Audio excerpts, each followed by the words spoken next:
Alam na po ng Sacramento Kings na ang pagsasama ni DeMar DeRozan at Zach LaVine sa kanilang koponan ay isang malaking pagkakamali sapagkat sa Chicago Bulls pa lang ay wala silang na-achieve at ngayon sa Kings pa. Okay lang siguro si DeMar DeRozan at meron siyang kapartner na ibang star player, pero ang Kings kinuha pang talaga ang duo sa Chicago Bulls. Well, ngayon pagkatapos lamang ng ilang buwang rental kay DeMar DeRozan, ngayon ay desidido naman ang Kings na siya ipakawalan. Ngunit mayroong malaking kinakaharap na problema itong Kings sapagkat walang trade interest sa market itong si DeMar DeRozan. Walang team ang may gustong makuha siya, mga idol. Maganda na sana ang paninimula nitong Sacramento Kings kasama si Domantas Sabonis, De'Aaron Fox, Keegan Murray, pero kanilang giniba pa. Sa ngayon sa kanilang pagpapakawala kay DeMar DeRozan, ito ho'y nagmimit siya ng kanilang malaking kapalpakan. Balitang Golden State naman, heto ang tatlong malaking posibilidad na mangyayari sa kanila sa susunod na mga araw.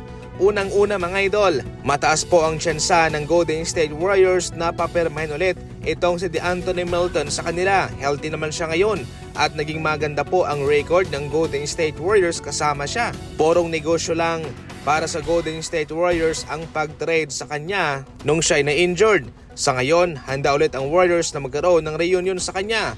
Pangalawa, ang pagpapapirma kay Al Horford. Medyo matatagalan, pero sa ngayon, mga idol, ay doon pa rin po ito papunta. Bali, maghihintay na lang po tayo ng official statement. Pangatlo, ang pag-resign kay Kuminga. Marami namang mga nagkakaroon ng interest kay Kuminga. Subalit, low ball ang kanilang ino-offer na asset para sa Warriors. Sa puntong ito ay mas interesado pa ang Golden State na i-resign na lang po itong si Kuminga sa kanila. Yan po, mga idol, ang tatlong posibleng mangyari para sa Golden State Warriors off-season. Marami naman po ang nagulat nang hindi pumirma itong si Nikola Jokic ng extension sa Denver Nuggets. Eligible naman siyang pumirma na siyang makakadagdag sa kanyang playing years sa Nuggets. Pero sa puntong ito, mga idol, ayaw ni Nikola Jokic ng extension. Well, wag munang magpanik sapagkat hindi pa ito yung katapusan para sa Denver Nuggets. Hindi ibig sabihin na siya tumanggi sa isang extension ay hindi siya babalik sa Nuggets.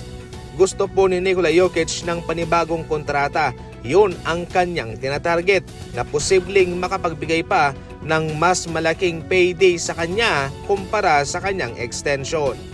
Sa ibang mga balita, handa naman ang Boston Celtics na tulungan ang Indiana Pacers patungkol sa injury ni Tyrese Haliburton. Sa ngayon nga ay parehong nagkakaroon ng kanilang recovery process na Jason Tatum and Tyrese Haliburton. Ngunit itong si Brad Stevens ay hindi po nag-alangan na mag-alok ng tulong kung anuman ang kanilang maitutulong para kay Tyrese Haliburton.